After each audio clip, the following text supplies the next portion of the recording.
Greetings, Earthlings, wisdom keepers, wisdom seekers. Welcome back to Wisdom Drops, your source for daily drops of wisdom and savvy cat astrology. My name is Tanya, and today we are talking about the new moon in Gemini, or the air tribe. That's right, air tribe. Where you at, Gemini? Where you at, Libra and Aquarius? This video is for you. And if you're an air sign and you have not watched the introduction video for this new moon, I bet that you should, because it's gonna serve you at the end of the day to know more about what is going on exactly with this new moon. So let's jump in to the sign by sign, shall we? Gemini, you are having a lot of tension during this new moon, actually, between your first house and your 10th house. And isn't that interesting, Gemini? I bet you that you have a lot of transformation going on with what you're doing out in the world. That's what the 10th house is. And also your own possible like boss energy. If you're a Gemini who's a manager, you are probably experiencing some shifts and some possible tensions at this point in time, but you know what? Anytime you have a square aspect, it's an opportunity to manifest, okay? If you didn't watch the video I just did on transiting square influences to your birth chart, go ahead and watch that. But Gemini, you are asking yourself at this time and being asked by the cosmos to in some way better align who you are and what you stand for and where you're at in life, first house, with what you're doing out in the world, 10th house, with your own possible like boss energy, 10th house manager energy, what you're accomplishing, what you're known for, your own legacy. There's some like reality check moment for you right here under this new moon, Gemini, that you need to like pay attention to, okay? Now, at the same time that you have that tension between the 1st and the 10th, you have flow happening between the 1st and the 8th. And that's very cool because the 8th house is other people's resources, and it's also the house of like loss and gain through others. So when you have the 8th house activated in a conversation of flow to the 1st house, you might feel like, hey, I'm like in this tense work environment right now, but then suddenly like somebody leaves you a bunch of money because they pass away, unfortunately, fortunately for you, right? Because the 8th house is in some type of a healthy conversation with the 1st house, or maybe it's like people are investing in you so that you can become a boss, okay? 8th house, other people's resources, self, 1st house, 8th to 1st is in a conversation of flow, and then there's a conversation of tension between the 10th house, what you're doing out in the world, and your 1st house. So it's like in order to get to where you want to go in your professional life, 10th house, between the 1st house, you need to have other people's resources, 8th house, invest in you. You see what I'm saying? Or you need to invest your own resources at some type of like loss to gain ratio because the 8th house is involved, and it's also activating your 1st house of self. So you might need to invest in your own business, for example. Just saying, Gemini, just saying, it might be so. And if it is that way, and if it is feeling good for you and you've consulted other people to see if they also feel like it's a good, reasonable idea, I definitely suggest that you move forward, because you as a Gemini, are having a positive aspect happening between the 1st house, okay, and it's going to be the planet the planets of Mercury and Venus, and those are in tension, but you're going to have a positive aspect with the moon and Jupiter and Saturn and Pluto. So you have like this Mercury Venus squaring the 10th house of career, saying like what I want to do for pleasure that's actually out in the world and causing me this like bloom energy of Mercury Venus.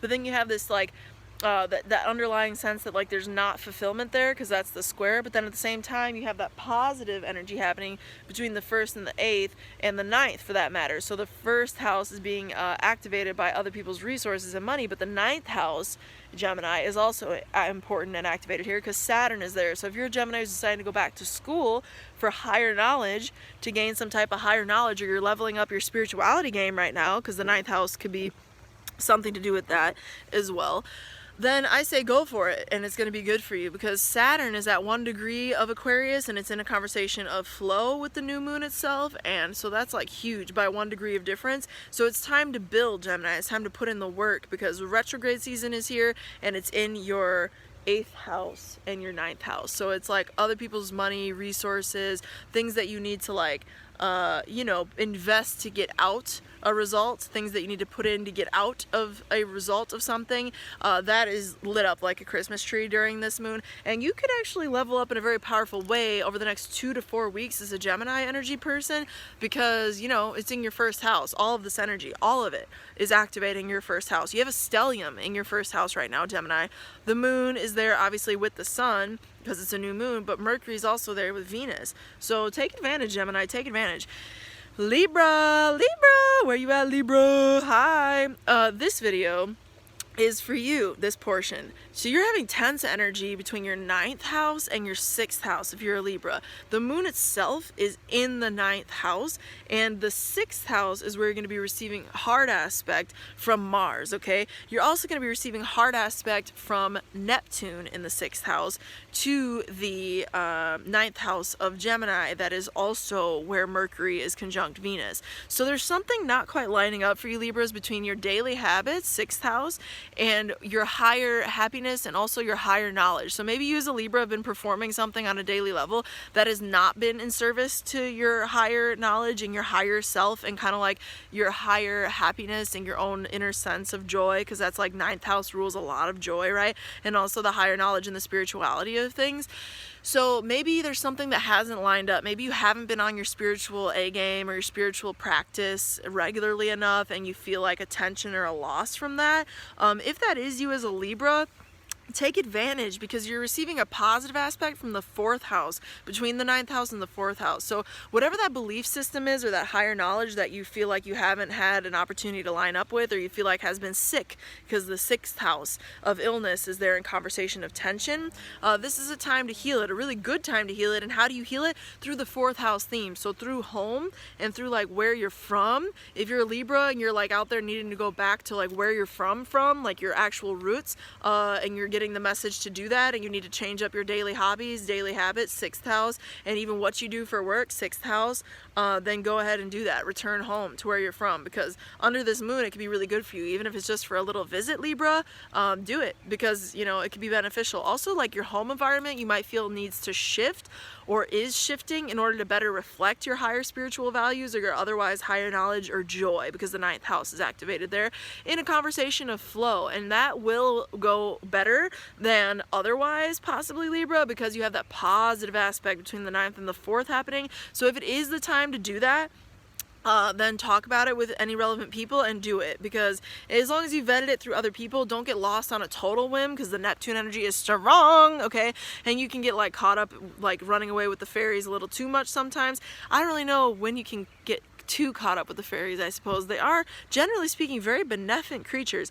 But with that said, you know, just keep in mind that like you want to be grounded, and like you're getting a lot of grounding energy from that 4th house anyway, because there's a lot of good energy being sent there. So, you know, keep that in mind if you are a Libra. And you know, just realize that like the 5th house also has a part to play in this, because that's where Saturn is. So you can build something around your dreams, 9th house, that is a passion project, 5th house, because that's your business, and that's where Saturn is currently at 1 degree of Aquarius, 1 degree of difference from the moon itself in Gemini, from an exact trine, okay? So if you're building a passion project, 5th house building, Saturn building, passion project, 5th house, right?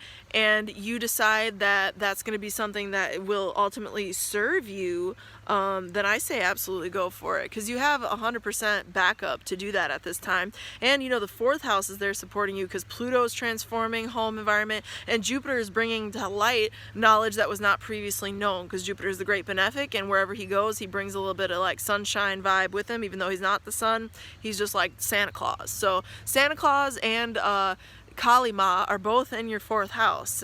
Santa Claus is Jupiter, Kali Ma is Pluto in home. So something in home is coming to light, that there might need to be a transformation, there might need to be a change, okay? In order for your joy, 4th house, Santa Claus is there like, for your joy, okay? And Kali Ma's like, death, let it die, okay? And then moving along to the 5th house, that's Saturn, like, I am the authority, and I am in your 5th house. So you can have children even at this time, Libra. You can totally get pregnant. If you're a Libra and you're trying to get pregnant, you could totally get pregnant under this new moon, because the 5th house is there with Saturn. Saturn brings responsibility, Saturn brings tangibility. Wherever Saturn is, there's karma. Wherever Saturn is, there's reward to be had through gain, through putting in the hard work. So it's a business project if it's coming about. If it's a child and it's coming about, it will come about. If you want it to come about, put in the work, it will manifest. Also Libra, you know, with that sixth house component intention, do be careful of your health. Do be careful of your health and let your healthy habits reflect what you want to see more of in your life during this time, because a 90-degree angle is a degree of manifestation, and it's happening between the 9th house and the 6th house. So your higher dreams could be thwarted in certain ways if you're not paying attention to the healthy habits in the body and the things that are menial in nature, like lower whatever, like, oh, I have to take like peon stuff, and like your higher knowledge and your higher joy. If that's not happening in alignment or congruency right now, make it happen in alignment and congruency, Libra. You know what I'm saying? If you want to manifest on it, do it. Now, moving along to Aquarius. Aquarius, this portion of the video is for you. You are having an activation of tension between your 5th house and your 2nd house. So if you're an Aquarius and you have kids, right away, if you're an Aquarius with kids, watch out, pay attention. Something is happening in your children's lives at this point in time if you are an Aquarius. Why do I say that? Because both the 5th house and the 2nd house are being activated in tension with each other, and the 5th house is children, the 2nd house is family. So you have like a twofold over possibility as an Aquarius energy person for having possible tension at home with your kids or in your kids' lives. There's something of value that's like really being brought up for questioning in their lives right now, because there's something that's like not quite lining up between their value, your value, what you have, and just their general lives, because that's the 5th house. Now, if you're not an Aquarius with kids and you just are like, what are you talking about? I don't have kids. I don't have time for kids. I'm an Aquarius. Then you're going to be dealing with issues of your business projects and passion projects, because that's also the 5th house. Whatever you create is the 5th house. The 5th house is symbolic of your creations. So your business could be coming into issue with your ownership of your own money. For example, your money might not be lining up with your business at this point in time if you are an Aquarius. But fear not, Aquarius, because your 12th house is in a conversation of flow with that same 5th house. So whatever divine, intuitive messages that you as an Aquarius are getting downloaded on right now, 12th house, subconscious realities, 12th house, things that are hidden to the conscious state, 12th house, that are coming into you as forms of wisdom, as forms of like joy and productivity and ways that you can go about manifesting your passion projects and your dreams and even your children, Aquarius, 5th house, all that stuff. If that's coming to you right now, pay attention to it, because those divine downloads are happening for a reason. And you know, also as an Aquarius, your 1st house is activated here because Saturn is in your 1st house. Your 12th house is Capricorn, and that's where Jupiter and Pluto are. So there's something to do with like loss and deep subconscious suppression and stuff that's like hidden, that's coming into light, okay, if you are an Aquarius, on which you have to literally act and put in the work in order to benefit. And believe me, you will. If you're an Aquarius and you're doing that during this time, you will. Why? Because Saturn's at 1 degree of Aquarius retrograde. And anytime Saturn or any planet is retrograde, they're 3 times stronger than they would be otherwise. And they're also demanding 3 times as much input and work and effort. But as an Aquarius, with Saturn being your very planetary ruler, Aquarius, in ancient times, before Uranus was even a thing, discovered, that is, so-called discovered, right? You are ruled by that planet. So Saturn, whatever Saturn doing, you should pay attention. And Saturn's in your sign, honey bun. So you're feeling that Saturn visit, to be sure. Saturn is a tough cookie, and it demands work and it demands dedication. But in a conversation of flow to the 5th house, if your business is experiencing challenges of value right now, pay attention to what it is you need to let go of, 12th house, in order to build up what you do have, 2nd house, okay, because you're an Aquarius. Pay attention to what divine downloads you're getting, 12th house, in order to build up your finances, ways that you can build up those finances, okay, 2nd house, through passion projects and even maybe strategically utilizing your children in some way, shape, or form. I'm not encouraging for negative use of children labor. All I'm saying is think about how your kids could even be a source for good knowledge, good resources to help you if you are having economic issues. Listen to some of those suggestions that your kids might have, especially if those suggestions seem more spiritual in nature or related to sacrificing or getting rid of something, because that's the 12th house, all that stuff that I listed there, okay? All right, with that said, if you haven't subscribed, why aren't you subscribed? Subscribe, and obviously watch that intro video if you didn't. If this video brought you any value whatsoever, hit the like button and share it with a friend. That's cool. You know, I appreciate it. If you want a reading from me, you can get a reading from me. Just email me at Gmail. It's wisdomdropsallz's@gmail.com, and I'll be sure to get back to you with my current rates and services. And with that said, use this new moon, and Air Tribe, may the stars be with you. Peace.